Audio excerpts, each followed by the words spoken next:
Bienvenue dans cette série de podcasts où je vous propose des textes inspirants afin de vous faire réfléchir et grandir.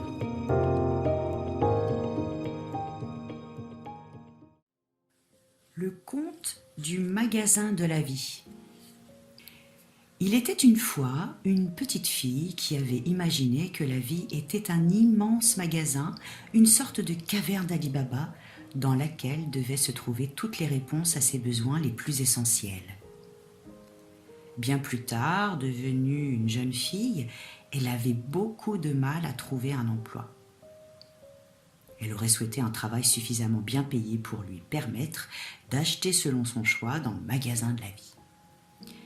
Elle allait souvent faire un tour dans le magasin de la vie.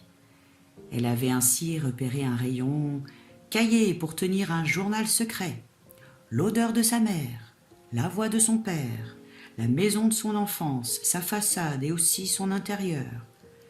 Une petite lumière qui avait brillé devant elle un jour de cafard, un flacon de souvenirs, une promenade en forêt, un rêve éveillé où elle était championne de ski.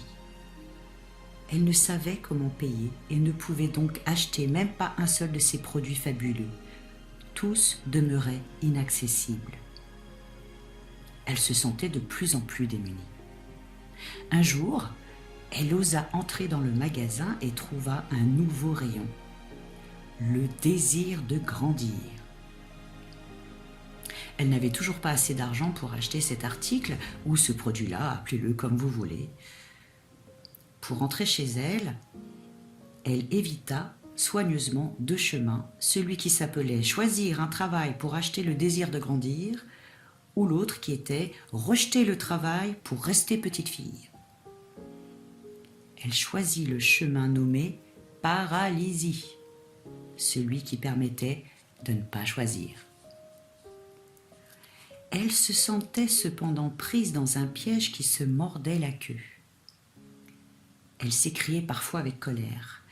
Pour choisir un travail afin d'acheter le désir de grandir, il faudrait que j'aie déjà ce désir de grandir.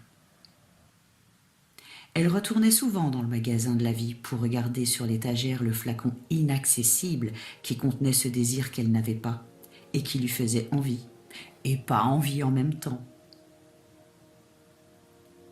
Un jour, avec courage, elle demanda le prix à une vendeuse. « Ah, celui-là » demandit la vendeuse. « C'est un article très spécial, il ne se paie pas, on ne peut que le changer. Qu'es-tu prête à donner en échange ?»« Rien. Je n'ai rien à donner, je n'ai jamais rien reçu. » Il y a plusieurs possibilités. Cet article peut s'échanger contre du renoncement, du courage ou de la confiance. Je ne peux pas renoncer à ce que j'ai pas. Mon courage, je l'utilise pour dire non. Et de confiance, j'en ai pas. La vendeuse réfléchit puis énonça. Le renoncement que je te demanderai à toi, c'est celui de la croyance que tu n'as rien à donner. J'ai besoin de cette croyance-là. Je ne peux pas la lâcher. Elle me protège, elle m'évite bien des tracas. Réfléchis. C'est le prix pour toi. Et reviens me voir. J'ai envie de parler avec toi des dangers et de l'émerveillement de dire oui. Nous ne marchanderons pas, nous avons le temps. Chacun avance à son propre rythme. Et les années passèrent. La jeune fille, devenue jeune femme, revient dans le magasin de la vie. Le flacon de désir de grandir était toujours là.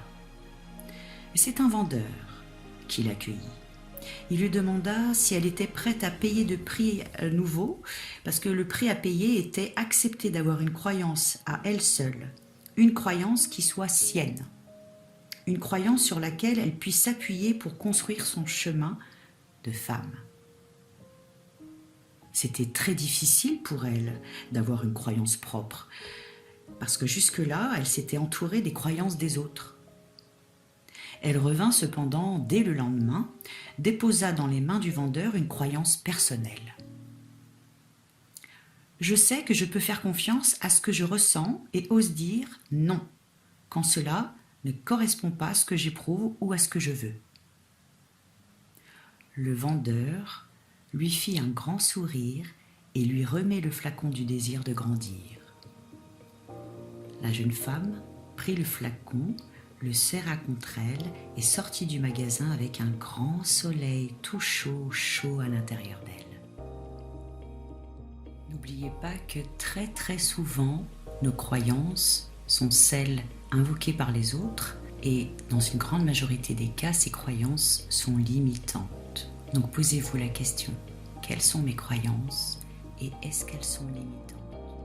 Je suis Aurore Le Breton, sophrologue spécialisée dans la gestion du stress et du sommeil et j'accompagne les femmes dévouées à leur travail à reprendre soin d'elles afin qu'elles soient actives tout en étant sereines.